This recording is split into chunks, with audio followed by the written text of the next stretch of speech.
Hello, nandito po tayo sa loob ng Lancaster New City. So, puntahan po natin yung Westwind Condominium kung saan nakatayo.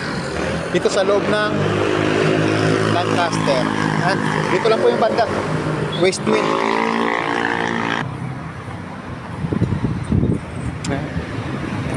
Ito mga single attached po ito. Alexandra, dating abu ng Lancaster. Dito sa MS po.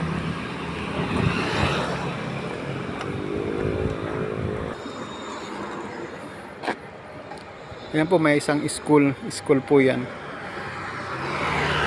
So dito na itatayo yung Westwind Condominium. Ito yung pinaka-entrance niya pag dito po kayo kumuha ng condo.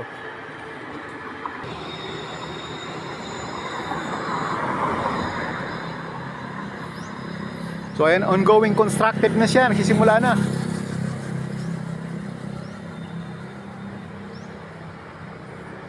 Dito ito papunta mga townhouses ito at KS dito sa Lancaster. So mga naunang nabuong bahay. So dito po yun. So ayan, kung gusto niyo po mag-inquire ng condominium dito sa Westwind Lancaster, inquire lang po kayo sa akin sa page ko.